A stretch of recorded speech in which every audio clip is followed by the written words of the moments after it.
obstacle was bringing on revenue while still trying to create an editorial product, all doing that part-time. Technically Philly is certainly not my main source of income. It can't be. So in conversations with other hyperlocal news sites and niche news sites and folks who are creating podcasts and video shows and other blogging and news sites and other platforms like that, everyone had that same conversation. I know how to curate a community. I have a community. I want to do more, but I have to bring on revenue, and I can't quite focus enough time on that yet. So it made sense in our minds to pool resources and talk about collaborating around a lot of services, you know, like an ad sales team, like marketing, like things like libel insurance and health insurance long term as you bring that on. So it made sense to collaborate, and that's the main part of it. Often it comes back, well, how is that different than just creating a newspaper, other than it being a little bit more organic? All of the products we would always suggest we want them to be editorially decentralized. So the pitch for News Incubator is that it's an incubation program for media sites.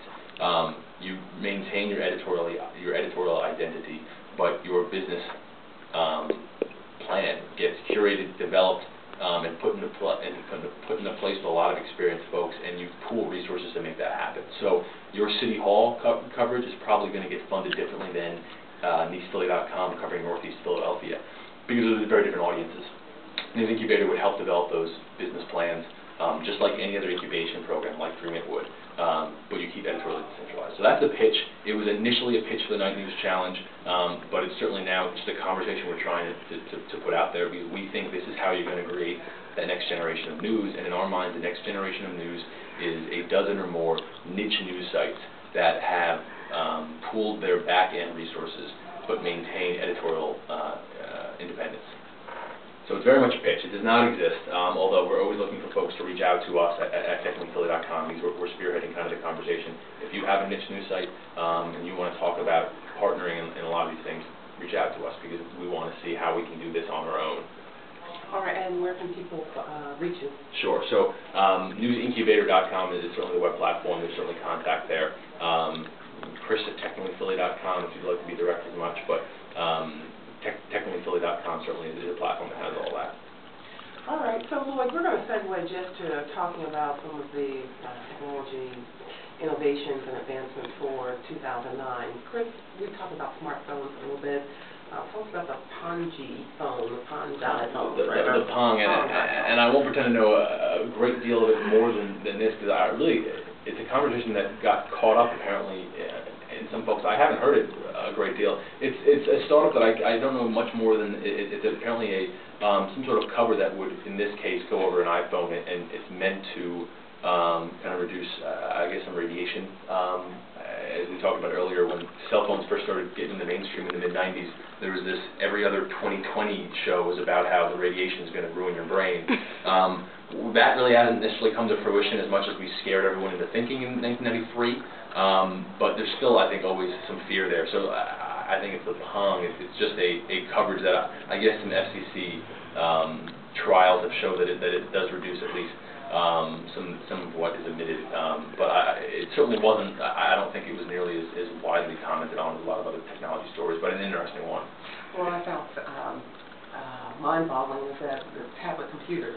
Obviously, we've gone from notebooks and netbooks and now smart books. Yeah. They continue on, and what you're seeing, what we're all seeing, is the convergence of media, right? I mean, there's that argument that every TV station, book publisher, newspaper, website, everything is going to be in one form with somewhat of variations, and pocketed with that is the development of where you're going to view that. So the convergence of the television, your cell phone, your book is one we'll continue to see. Everyone's just coming at it a different angle. Maybe e-publishers, e-book developers are obviously coming more from a book platform. Boxy and other startups are talking about bringing the web to the TV to the web. They're coming more from the TV platform. Everyone's coming from a different platform, but it's all toward media convergence. We're all racing to the point where your cell phone or some variation of a cell phone can offer you the opportunity to consume any kind of media you want in the most comfortable manner. And that's the race we're having. E-readers are obviously big conversation around newspapers having in some sort of big talks with Apple about iTunes style method to save the newspaper industry. Whether that's even realistic is not a conversation for now, but it's the convergence of media is what really ties into all the developments we're seeing.